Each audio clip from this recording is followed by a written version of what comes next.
প্রিয় সুধী, এটা ব্রাদার রাহুলের লিখিত বই তাকলিদ বিভ্রান্তি নিরসন। এই বইয়ের শুরুতে ব্রাদার রাহুল আরেকজন আহলা হাদিসের অন্ধ তাকলিদ করে দিনকে রাত বলার মতো এমন এক জঘন্য ও নিকৃষ্ট মিথ্যাচার করেছে, যে মিথ্যাচার শুনলে আপনাদের চোখ কপালে উঠে যাবে। আপনারা লক্ষ্য করুন, তাকলিদ বিভ্রান্তি নিরসন পৃষ্ঠা 13। ব্রাদার রাহুল উল্লেখ করছে যে সরফরাজ খান সফদর দেওবন্দি লিখেছেন, আর এটি নির্ধারিত বিষয় যে ইক্তিদা ইত্তিবা আলাদা বস্তু এবং তাকলিদ আলাদা বস্তু। 8 নম্বর টিকায় রেফারেন্স দেওয়া হয়েছে আল মিনহাজুল ওয়াজে, অর্থাৎ রাহে সুন্নত, পৃষ্ঠা 35। এখানে ব্রাদার রাহুল মিনহাজুল ওয়াজে এই কিতাবের রেফারেন্স দিয়ে বলছে যে আল্লামা সরফরাজ খান রহমাতুল্লাহি আলাইহি নাকি ওই কিতাবের 35 পৃষ্ঠায় লিখেছেন তাকলিদ এবং ইত্তিবা ইক্তিদা ভিন্ন বিষয়। অথচ আল্লাহর পবিত্র সত্তার কসম, ওই কিতাবের মধ্যে ধারে কাছেও এমন কোনো কথা উল্লেখ নাই। কারণ এই কিতাবটা আমি ছাত্রকালেই একেবারে শব্দে শব্দে আমি লেটারে অক্ষর অক্ষরে পড়েছি। ওই কিতাবের বারান্দায়ও এমন কোনো কথা উল্লেখ নাই। চলুন তারপর আমরা ওই কিতাবটা আপনাদেরকে দেখাই। ওই কিতাবের রেফারেন্স দিয়েছিলেন 35 পৃষ্ঠা। লক্ষ্য করুন, কিতাব রাহে সুন্নাত আল মিনহাজুল ওয়াজে, পৃষ্ঠা 35। সেখানে উল্লেখ আছে, আল্লামা সরফরাজ খান রহমতুল্লাহ আলাই বলেন, হামারে নজদীক, আমাদের মতে ইক্তেদা ইত্তেবা और তাকলিদ এক হি শাই হে।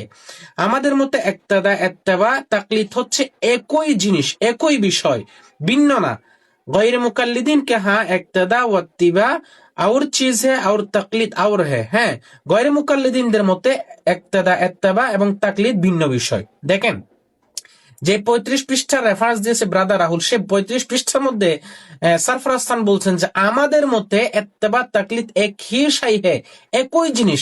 হ্যাঁ, গয়রে মুকাল্লিদিনদের মতে তাকলিদ এবং ইত্তেবা ভিন্ন।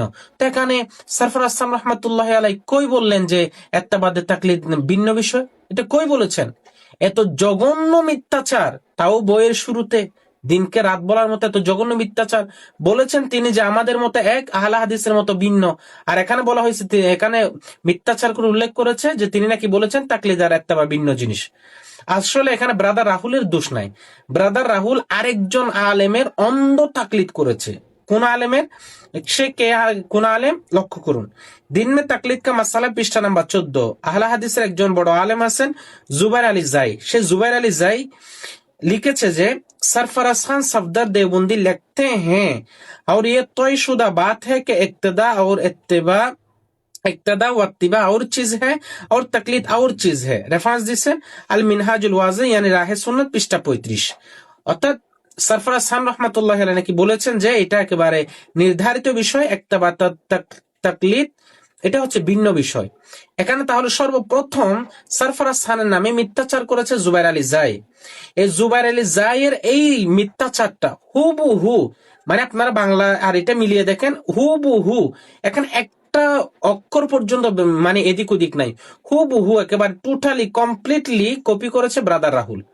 অথচ এটা সম্পূর্ণ মিথ্যাচার। ব্রাদার রাহুল এটা তদন্ত করে নাই, মিথ্যাচার করেছে জুবাইর আলী জাই। ওই মিথ্যাচারটা হুবহু একটা শব্দও একটা অক্ষর এদিক সেদিক না করে অনুবাদ তুলে দিয়েছে ব্রাদার রাহুল। অথচ এটা একটা জঘন্য মিথ্যাচার। ওই কথাটা সরফরাজ খান রহমাতুল্লাহি আলাইহি ওই কিতাবের কোথাও বলে নাই। এটা চ্যালেঞ্জ, কোথাও বলে নাই। বরং তিনি বলেছেন আমাদের মতে এক জিনিস, আহলে হাদিসের মতে ভিন্ন জিনিস। তাহলে এটা কি এত জঘন্য মিথ্যাচার নয়? যে বইয়ের শুরুতে এত জঘন্য মিথ্যাচার থাকে, ওই বইয়ের শেষে আর মাঝখানে কত যে জঘন্য মিথ্যাচার থাকতে পারে তা আমার বোধগম্য নয়। এই বইয়ের শুরু শেষ আমরা জবাব দিব ইনশাআল্লাহ। তো ব্রাদার রাহুলকে চ্যালেঞ্জ, তার যদি হিম্মত থাকে তাকে আমি 10 লক্ষ টাকার চ্যালেঞ্জ দিচ্ছি। সে যদি এই মিথ্যাচারটা সঠিক প্রমাণ করতে পারে তাকে 10 লক্ষ টাকা দিব ইনশাআল্লাহ। কিন্তু কিয়ামত হলেও সে কখনো প্রমাণ করতে পারবে না, কারণ এটা সুস্পষ্ট একটা মিথ্যাচার। আল্লাহ তাআলা আমাদের সবাইকে এমন মিথ্যাচার থেকে হেফাজত করুন। ওয়া মা আলাইনা ইল্লাল বালাগ। আসসালামু আলাইকুম।